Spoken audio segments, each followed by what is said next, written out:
Oke, sekarang kita akan membahas sebuah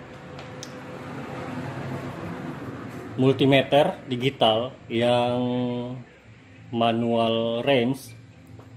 Sebetulnya bukan murni manual range, ini semi auto. Di sini mereknya Unity UT89X digital multimeter. Bagaimana cara menggunakannya, apa aja fiturnya yang berbeda dari multimeter lainnya, sekarang kita akan bahas. Pertama di sini penampakan multimeternya.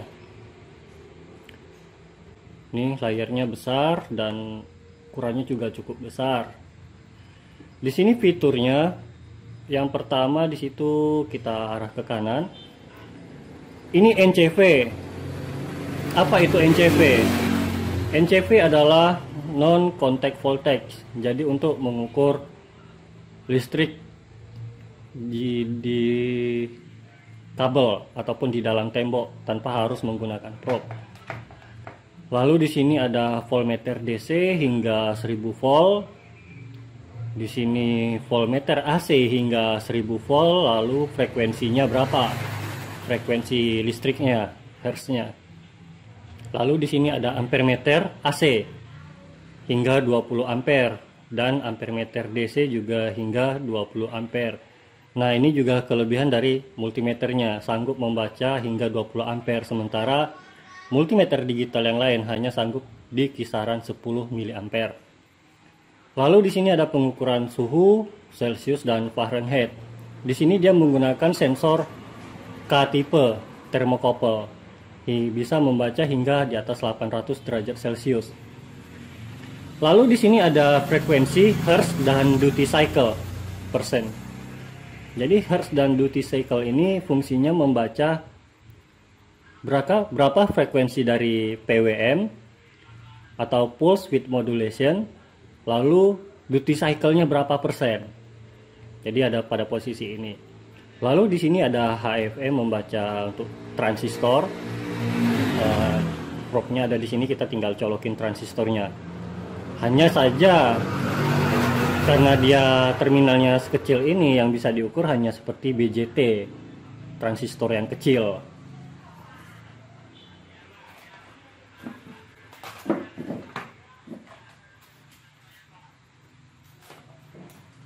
Nah, transistor BJT yang seperti ini yang bisa diukur. Lalu di sini ada continuity dan dioda mode. Itu nanti kita bahas. Lalu di sini ada pengukuran resistor hingga 60 mega ohm. Lalu di sini ada pengukuran kapasitor hingga 100 milifarad. Ini milifarad, bukan mikrofarad. 100 milifarad sama dengan 100.000 mikrofarad. Lalu di sini live, fungsinya untuk seperti layaknya test pen. Kita mengukur mana arus aktifnya pada jalur listrik AC itu, layaknya test pen. Oke, sekarang kita langsung aja, biar nggak lama. Kita akan mengukur pertama kali pada kapasitor dulu. Nah, di sini lampu hijaunya nyala. Ini standby pada pengukuran kapasitor. Lalu sebelum kita ngukur, kita lihat fitur lagi. Pada multimeter ini ada sensor cahaya. Backlightnya otomatis. Jadi jika suatu saat lagi kerja pengukuran, tiba-tiba ruangannya redup atau gelap, ini akan langsung aktif. Tuh. Lalu dia akan mati sendiri. Oke, sekarang kita ukur. Di sini ada beberapa transistor, mulai dari yang nilainya kecil. Ini 10 mikrofarad. Jadi ngukur transistor, probe hitam harus pada posisi negatif yang seperti ini. Probe merah itu harus pada kaki positifnya. Sekarang kita ukur. Tuh, lampu berubah jadi kuning, itu artinya dia melakukan charging pada kapasitornya. Sampai dia berubah menjadi hijau kembali, itu adalah nilainya yang keluar. Di sini tertera 10,7 mikrofarad.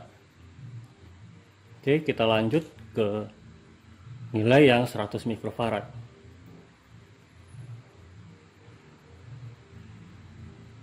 Oke, dia charging. Tunggu sampai lampunya hijau. Nah, di sini nilainya 98,5 mikrofarad. Lihat simbolnya mikro, bukan mili. Lalu kita tes yang 220 mikrofarad.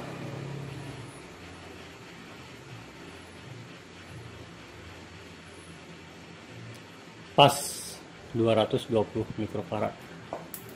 Oke. Sekarang kita ukur yang 1000 mikrofarad.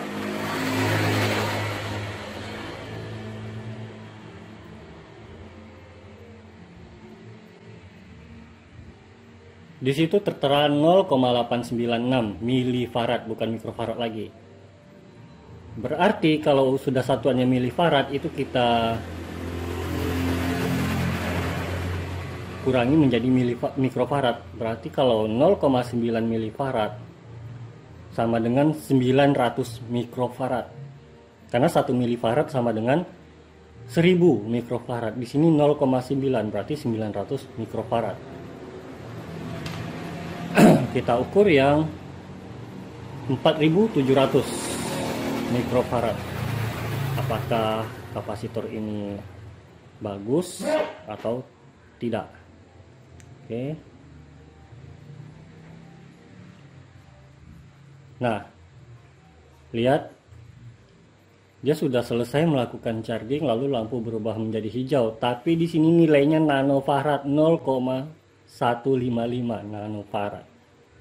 Berarti ini kapasitor udah rusak, tidak layak lagi.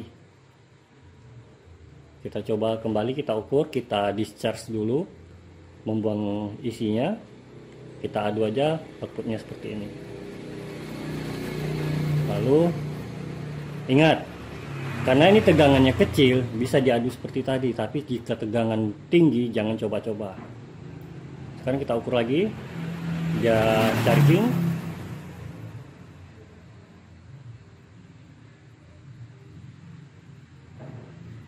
Nah, ternyata tadi tuh ada error karena mungkin ada isinya di dalamnya. Sekarang ini nilai aslinya 4,2 milifarad, artinya 4200 mikrofarad. Di sini tertera 4700. Oke. Selisihnya tidak jauh. Nah, sekarang ada dua kapasitor yang berukuran besar di sini. Salah satu dari kapasitor ini adalah KW-nya. Di sini nilainya sama-sama 10.000 mikrofarad. Yang satu merek Oranda yang seperti ini, yang satu merek Antel. Yang manakah yang bagus di antara keduanya? Ini baru saya beli semalam, yang ini sudah lama, udah tahunan ini saya simpan. Sekarang kita ukur yang Antel dulu. Di sini tertera 10.000 mikrofarad, 50 volt. Sekarang kita ukur.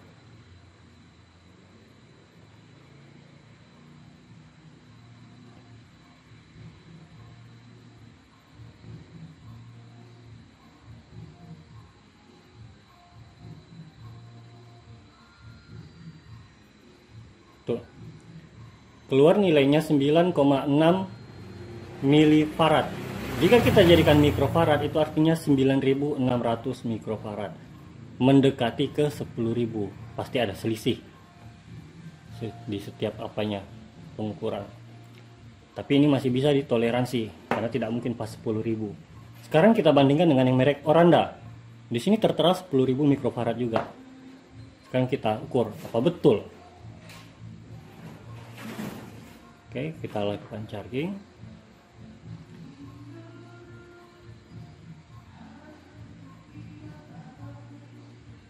Nah, di sini tertera nilainya 4,6 milifarad. Artinya 4.600 mikrofarad. Sementara tertulis di sini 10.000 mikrofarad. Berarti kapasitor ini KW atau palsu kapasitasnya. Yang merek Oranda seperti ini. Beratnya aja udah beda antara yang Antel dengan yang Oranda. Kadang mungkin ada yang KW-nya itu bahkan lebih berat, ternyata diisi oleh semen. Tapi sebetulnya di dalamnya jika kita buka, isinya seperti ini. Itu untuk pengukuran kapasitor. Sekarang kita masuk ke pengukuran resistor. Di sini ada skala 600, 6 kilo, 60 kilo, 600 kilo, 6 mega hingga 60 mega. Sekarang kita ingin mengukur ini. Shunt resistor 1 ohm, 0,1 ohm 5 watt. Kita pakai di skala 600 ohm. Sekarang kita ukur.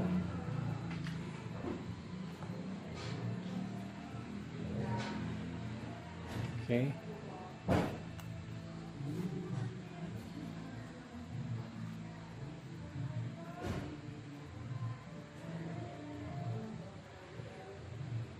Tuh. Untuk memukul yang kapasitas kecil seperti ini, ketika sedang mengukur kita tekan aja tombol rel. Sekarang kita ukur lagi.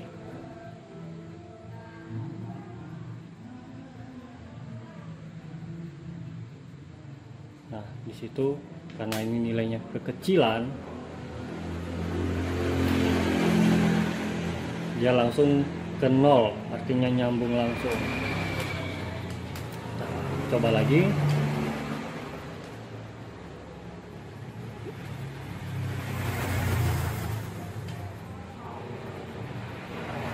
Tuh, 0,1 ohm terbaca.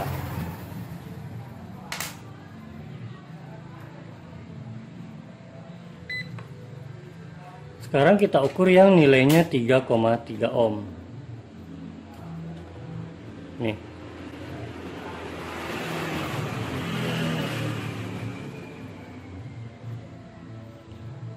Tiga koma tiga ohm. Sekarang kita ukur yang 330 kilo ohm. Ini 330 ohm dulu. Di situ 324 ohm. Ini kapasitas apa? Resistor 1/4 watt. Toleransinya 5%.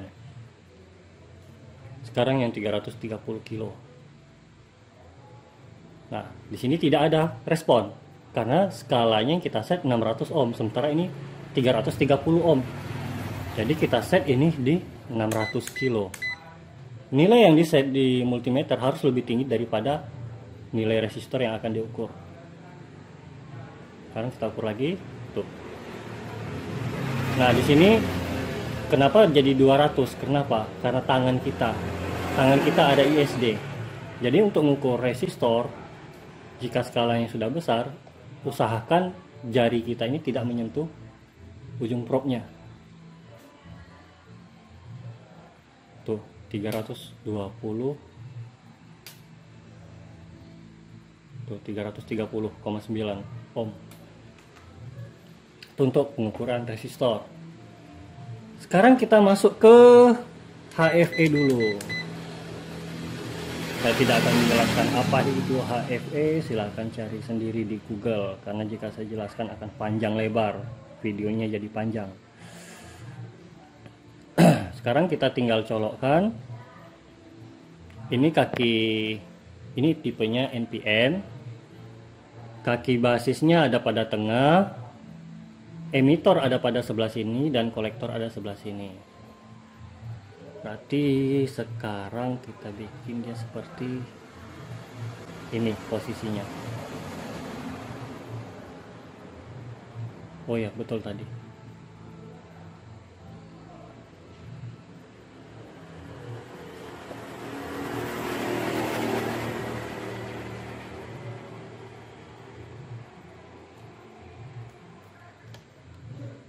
Tuh, HFE-nya 180.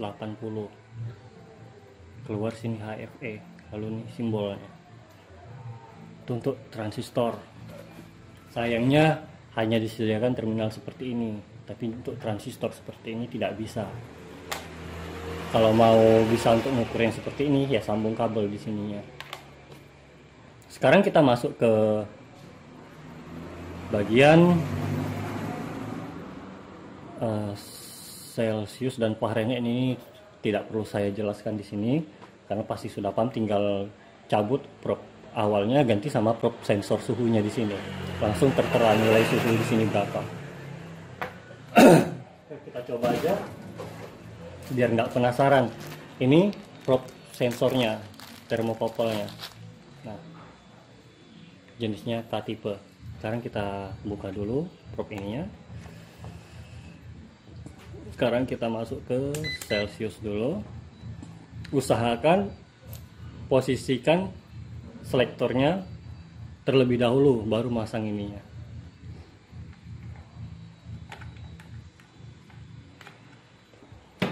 Nah, ini suhu yang terbaca 34 derajat Celcius. Ini di dalam ruangan. Di luar ruangan sekarang, wah, bisa sampai 40. Sekarang kita tes, kita panaskan. Sini saya menggunakan blower aja. Tuh. Ini bisa membaca hingga 800 derajat Celcius karena di sini sensornya K-tipe. Oke. Itu untuk pembacaan suhu. Jika dirubah ke Fahrenheit, tinggal tekan ini aja sekali.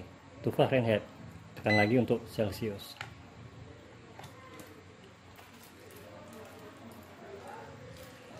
Sekarang kita masuk ke yang ditunggu-tunggu, yaitu dioda mode dan continuity. Pertama kali pas kita pindahkan selektornya ke sini, itu pasti berada di continuity. Simbolnya seperti ini. Ini untuk pengukuran jalur searah dengan satuan ohm. Jadi berapapun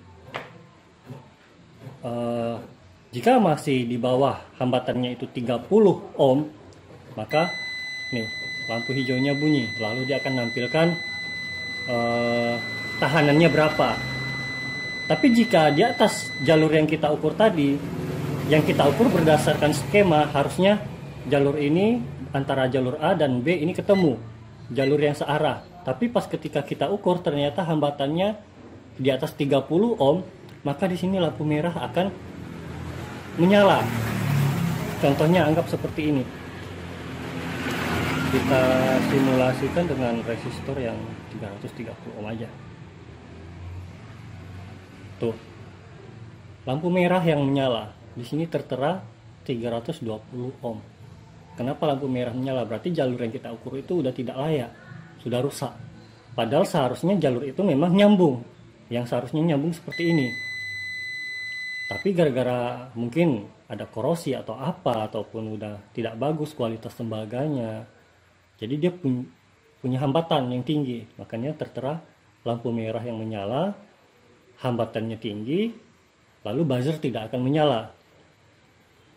Nah, tapi jika jalurnya masih bagus, ya seperti ini, pasti akan bakalan bunyi jika di bawah 30 ohm. Karena ketetapannya kalau masih di bawah 30 ohm itu masih dibilang wajar jalurnya. Kenapa 30 ohm? Anggap yang kita ukur itu adalah kabel dengan panjang sekian puluh meter.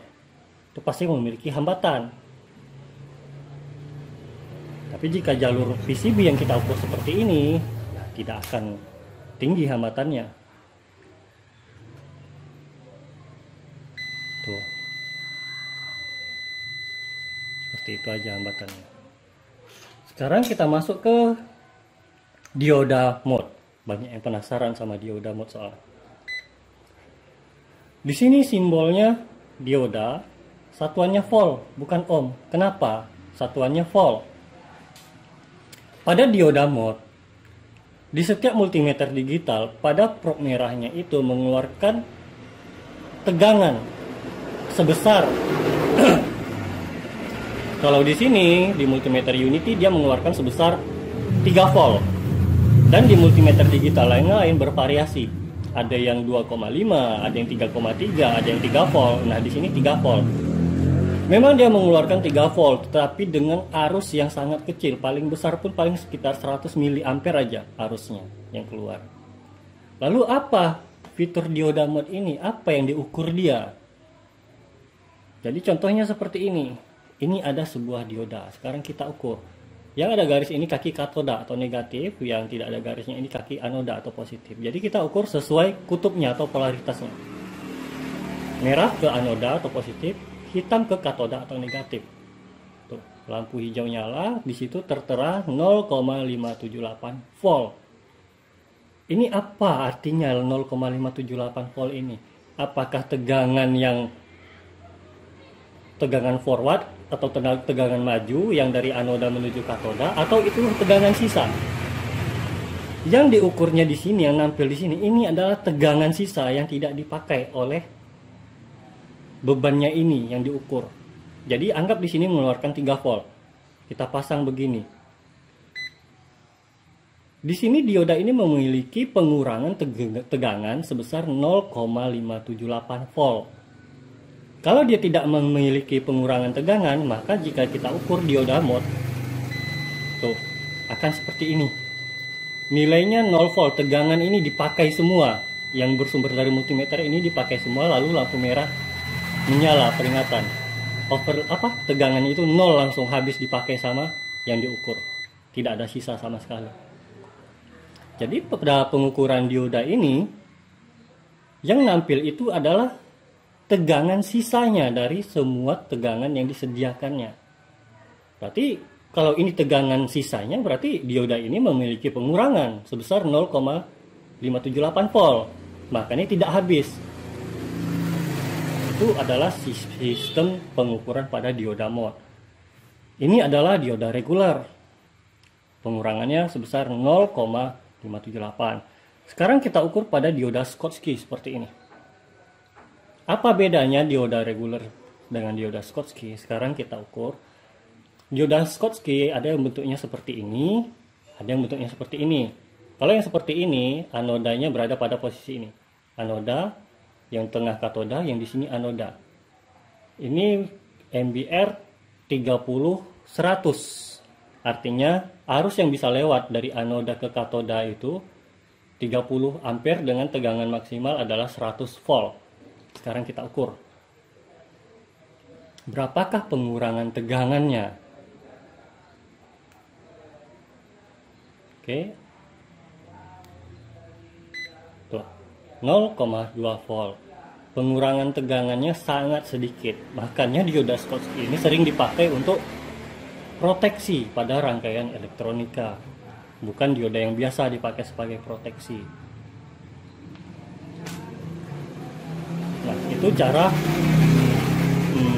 dioda mod, fungsi dari dioda mod. Maaf, di sini banyak pembalap, pemuda berbadan gelap, hobinya ngebut-ngebutan, sering didoakan jatuh tapi nggak pernah ada yang jatuh.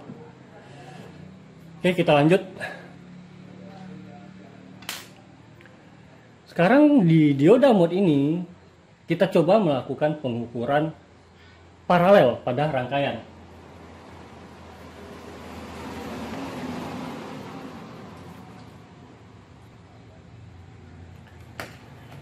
Anggap ini rangkaian yang kita ukur.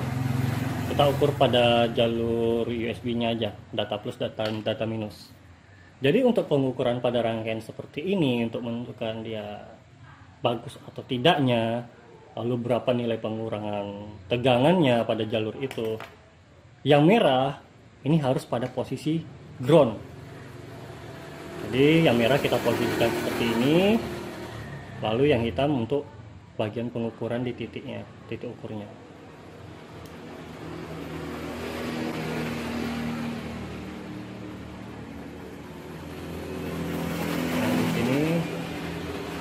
Tidak bisa karena di sini rangkaian aktif, harus ada tegangan dulu ini baru bisa. Sementara pada dioda mod itu rangkaiannya rangkaian pasif yang bisa diukur. Oke, kita ambil mesin handphone dulu.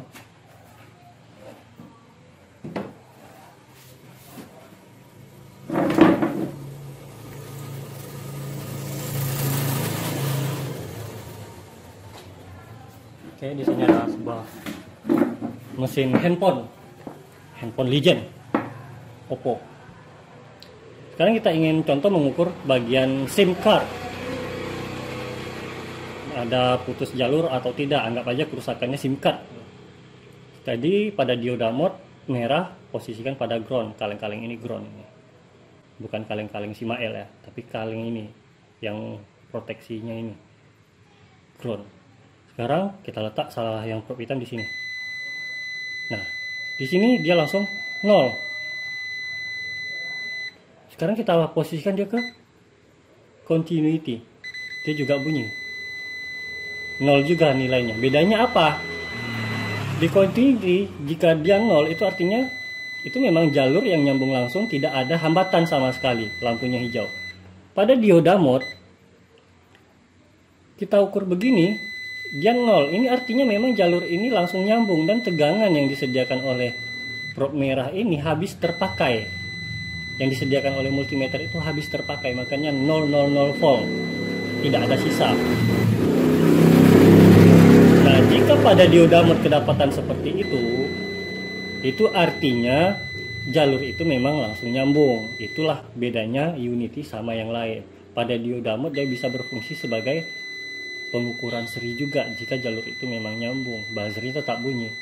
Di multimeter lain hanya menampilkan 0000 tapi buzzer tidak bunyi. Buzzer hanya bunyi ketika pada pengukuran seri. Tapi di sini pada dioda mode di unity jika dia bunyi itu adalah peringatan kalau tegangan yang disediakan oleh multimeternya pada probe merah ini habis terpakai, tidak ada sisa sama sekali. Sekarang kita lanjut ke sebelahnya. Di sini OL, artinya ini jalur yang tidak terpakai sama sekali. Karena di skema jalur ini memang tidak dipakai. Bukan berarti kita harus berdasarkan skema juga mengukurnya. Kalau di sini memang ada jalur tapi pas diukur OL begini berarti jalurnya putus. Tapi karena di skema ini memang tidak dipakai, ini jalur NC, not connected. Jadi makanya nilainya 0. Sekarang kita masuk ke jalur ini ya, sebelahnya. Di sini tertera 0,552 volt. Berarti di sini dia memiliki pengurangan tegangan sebesar 0,5 volt.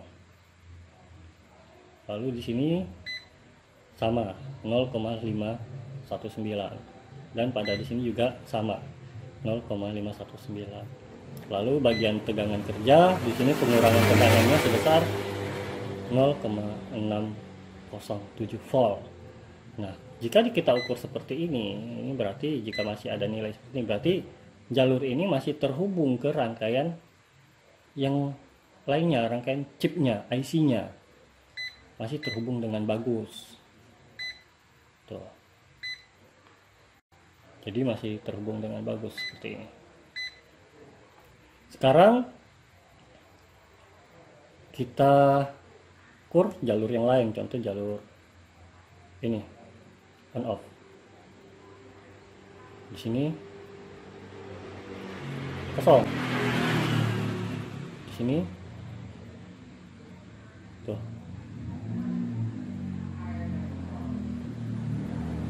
Nah, ini kosong. Nah, itu ada. Ini pengurangan tegangan sebesar 1,180 volt. Yang pada kaki tengah kadang ada, kadang enggak. Nah, di sini udah ketahuan koneksinya udah tidak bagus lagi, kadang ada, kadang tidak.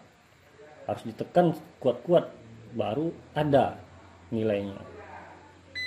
Ini menunjukkan ini 0. Berarti ini jalur grounding karena probe merahnya kita letak di ground. Kalau kita atur di sini nilainya 0, berarti ini jalur ground. Oke, itulah fungsi dari pengukuran dioda mode.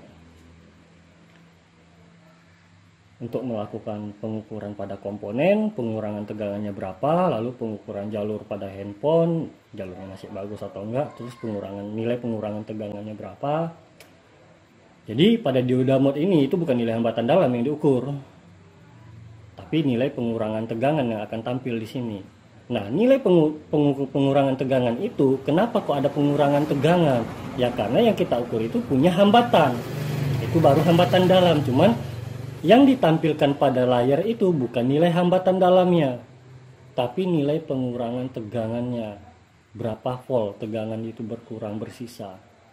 Jadi bukan nilai hambatannya. Oke, semoga bisa dipahami itu. Nah, sekarang di sini ada sebuah LED. Di sini pada dioda mode, pada multimeter ini, karena probe merahnya mengeluarkan nilai tegangan, kita bisa memanfaatkan untuk melihat apakah LED ini masih bagus. Di sini jika kita lihat pada LED ada kaki yang kecil, yang ini adalah anoda, yang besarnya ini katoda atau negatifnya yang besar. Sekarang kita ukur, kita pengen tahu LED ini masih bagus atau tidak. Tuh, nyala merah. Lalu di situ pengurangan tegangan sebesar 1,76 volt. Dari sini kita udah bisa tahu ini tegangan LED ini berapa untuk dia bisa menyalakan LED. Pengurangan tegangannya sebesar 1,76. Sementara kita tahu di multimeter ini probe merah mengeluarkan 3 volt. Ya kita tinggal kurangi 3 volt dikurang 1,76, berarti yang terpakai adalah 1,24 volt. Anggap aja dibulatkan 1,25 volt untuk menyalakan LED warna merah ini. Itulah keuntungannya. Lalu sekarang kita masuk, masih di dioda mode. Kita ingin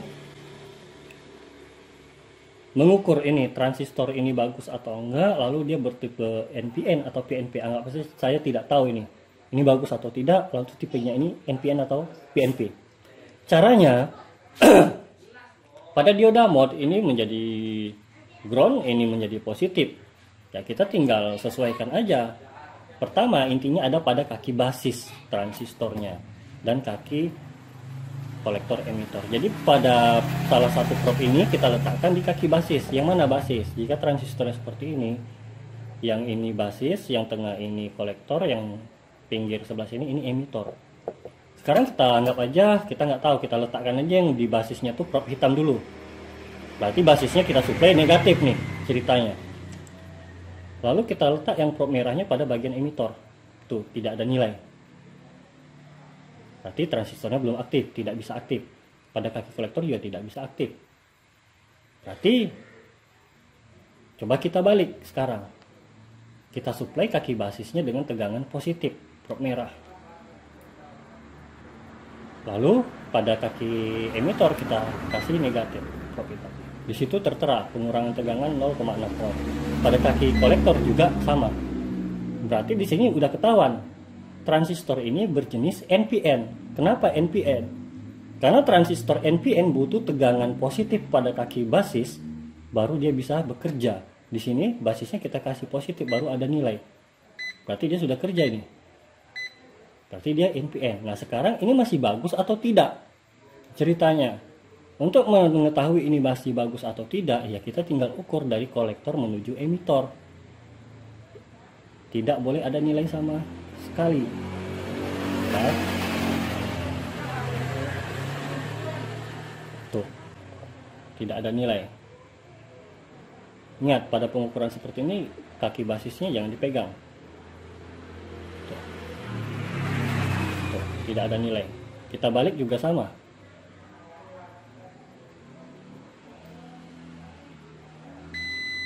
Nih, saya balik. Tuh, tidak ada nilai sama sekali. Berarti sirkuitnya memang murni terputus sebelum transistornya aktif. Ingat, ini transistor bukan MOSFET. Kalau MOSFET beda lagi cara mengukurnya untuk mengetahui dia masih bagus atau tidak. Tapi untuk menentukan tipenya N-channel atau P-channel sama seperti tadi. Intinya pada kaki gate-nya. Jadi kalau di MOSFET basis itu namanya gate. Kolektor atau output namanya drain. Emitor atau sumber namanya source kalau di MOSFET. Oke, yang saya jelaskan ini transistor. Semoga bisa dipahami cara mengukurnya, bagus atau tidaknya, lalu tipenya ini jenisnya apa, NPN atau PNP. Oke, sekarang kita masuk ke fitur NCV, non contact voltage. Di sini ada dua mode, high dan low. Oke, sekarang kita bikin high aja. Ini fungsinya apa? Mendeteksi ada atau tidaknya tegangan atau arus listrik pada sebuah sirkuit atau jalur. Oke, sekarang kita arahkan dulu ke situ.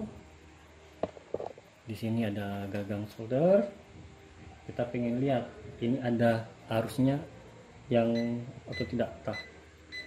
Jika terdapat arus, dia akan seperti ini. Tuh.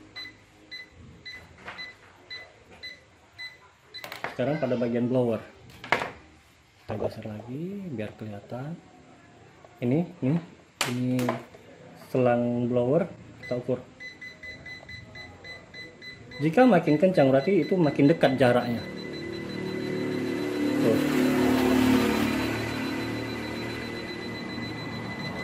Jadi fungsinya untuk apa sih NCV ini? Biasa kalau NCV ini saya fungsikan untuk mengukur pada kabel listrik.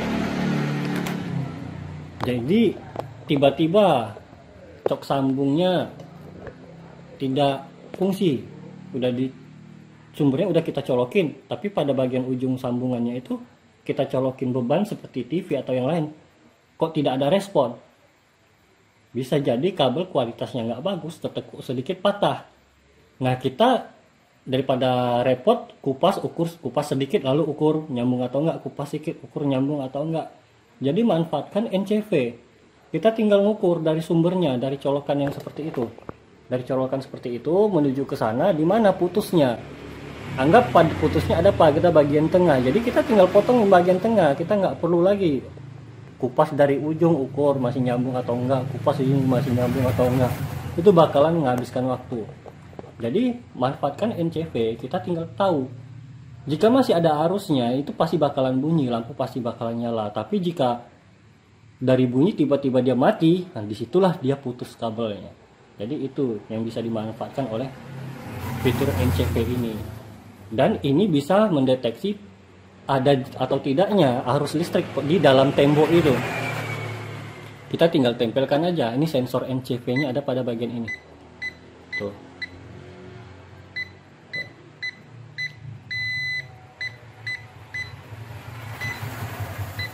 Tuh. Jadi sensornya ada pada bagian ini.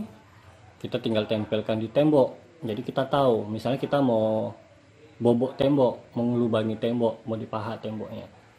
Jadi sebelum kita melakukan pekerjaan itu, kita harus tahu dulu di dalam tembok itu ada arus aktif atau tidak. Jangan nanti di dalamnya ada kabel dari PLN kita hajar juga, kita yang mati KO, kena sengat sama listrik. Jadi itulah fungsinya NCV, banyak manfaatnya. Sekarang kita masuk ke live. Live ini sama seperti layaknya test pen. Kita hanya butuh satu prop, yang merah ini. Jadi di listrik itu ada dua lubang kan di terminal PLN. Colokan listriknya seperti tadi itu, yang seperti yang itu, seperti itu ada dua lubang. Kita pengen tahu yang jalur aktifnya itu yang mana. Kalau di test pen yang ketika dia yang fasa, itu pas kita pegang test pennya pasti test pennya nyala warna merah. Nah, kalau di fitur ini dia bakalan seperti ini. Saya contohkan. Nah, ini ada kabel.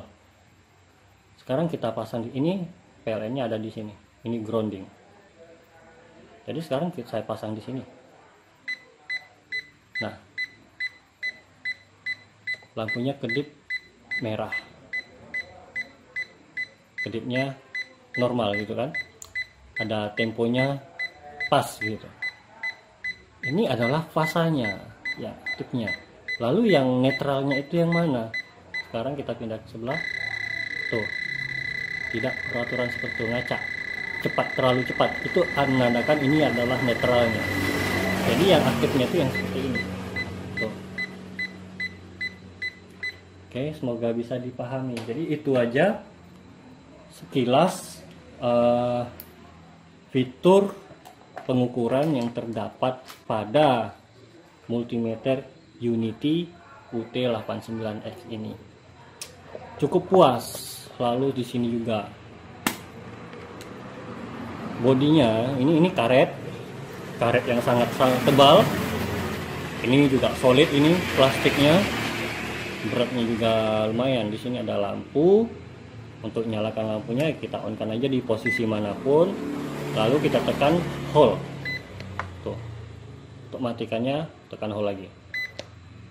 Oke. Lalu menangnya ketimbang multimeter yang lain jika pas kita melakukan pengukuran ampere yang kita ukur itu ternyata ampernya lebih besar daripada batasan maksimal. Otomatis sekring atau fuse-nya bakalan putus. Di multimeter lain jika sekringnya putus, kita bongkar total nih bodinya. Untuk mengangkat casingnya baru kita bisa akses tempat fuse-nya, mengganti fuse baru. Kalau di Unity tidak. Di sini ini jika kita buka pakai obeng, kita angkat ini tutupnya ini. Di sini pada bagian sini baterai. Dia butuh baterai sebanyak 4 buah baterai remote yang bertipe AAA. Lalu di sini di bawahnya itu langsung bisa kelihatan screen-nya. Baik yang untuk 600 mAh ataupun yang 20 ampere itu ada pada bagian ini. Tinggal angkat ini langsung bisa akses tanpa harus bongkar total ini casingnya. Kalau di multimeter lain, tutup ini hanya untuk tutup baterai aja. Untuk fuse-nya, akses fuse ini harus dibongkar dulu semuanya. Jadi ini sudah sangat-sangat, memang mereka desainnya memikirkan dengan matang, baru dijual belikan, diedarkan. Cukup puas dengan hasilnya. Makanya saya beli ini. Padahal dulunya saya tidak pernah mau repot sama namanya manual range seperti ini. Misalnya jika resistor yang diukur sekian harus pada skala segini. Lalu jika listrik yang diukur sekian, misalnya listrik kita 220 volt, otomatis yang kita ambil harus lebih besar daripada yang diukur. Jika lebih kecil daripada yang diukur, bisa rusak multimeternya. Makanya jika 220 volt ya kita ambil yang 600. Lalu langkah mencegah agar ini tidak rusak bagaimana? Usahakan jangan ngambil dari yang kecil dulu. Pengukuran, baik untuk mengukur resistor ataupun mengukur tegangan. Ambillah skala yang paling besar terlebih dahulu. Jika listrik PLN, kita tahu listrik PLN cuma 230 volt paling tinggi atau 240 volt. Ya kita ambil yang 600 aja. Ngambil 1000 juga boleh. Kalau ngambil 1000, nanti yang tertera di sini 0, 2, 30. Karena 1000 ini di sini pasti 1, 1000. Kalau 240 berarti di sini ada 0. Di sini baru 240. Tapi kalau 600, nah dia 3,0. Berarti nanti 230-nya ngambil dari sini dari awal 230. Jadi jangan langsung ngambil, kita menggunakan dari skala kecil dulu. Ambillah skala terbesar terlebih dahulu agar multimeter ini dijamin aman dari gagal kita melakukan pengukuran yang salah. Itu juga di bagian resistor. Kalau di bagian resistor, kalau kita ngambil dari yang kecil tidak masalah. Karena jika kita ngambil bagian kecil, jika yang diukur besar ya dia tetap seperti ini aja, tidak ada resiko kerusakan. Tapi biar nggak repot-repot kerja ya kita ngambil aja yang di skala besarnya 600 kilo. Itu udah cukup. Nanti pasti nilainya bakalan 0, sekian. Langsung ada keluar di sini. Anggaplah sekarang saya ngambil yang 6 mega. Kita ukur lagi. Ini pada bagian resistor saya contohkan saya mengukur 330, tapi skalanya di 6 mega. Kita ukur berapa sih nilainya pada posisi 6 mega ini. Tuh. 0,331 mega.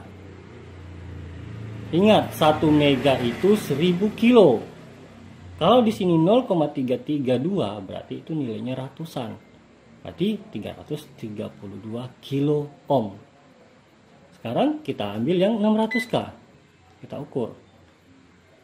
Bandingkan. Nah, di sini 332,1 kilo ohm. Nampilnya kilo, bukan mega lagi. Kalau pas di mega tadi 0, kalau di sini kilo ohm 332,4. Jadi mau ngambil yang dari besar juga nggak masalah. Kalau di bagian resistor mau dari besar atau dari kecil nggak masalah. Kalau dari yang besar kita ngambil dia tetap akan keluar nilai, teman, harus kita bagi lagi. Kalau dari ngambil yang kecil dia tidak akan ada nilai jika yang diukur itu lebih besar.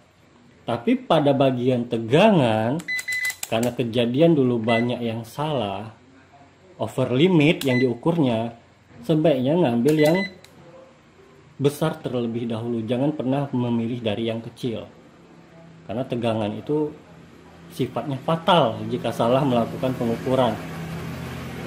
Fatalnya ke alat yang kita gunakan, bisa rusak. Oke, jadi seperti itulah penjelasan saya untuk multimeter Unity ini.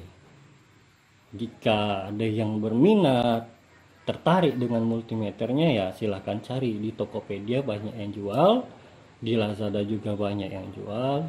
Cuman harga lokal itu ini mau sampai 500-an. Saran saya untuk menghemat biaya, silahkan cari di Lazada, ambil dari Hong Kong yang Global Collection. Harganya paling sekitar 350-an, tapi di luar ongkir. Ini saya total kena 450.000 sama ongkir dan bea cukainya. Sudah menang 50.000 ketimbang yang di toko lokal. Kadang yang di toko lokal pun ada yang menjualnya sampai ke 600-an. Beda toko, beda harga. Jadi makanya saya memesan ke Cina.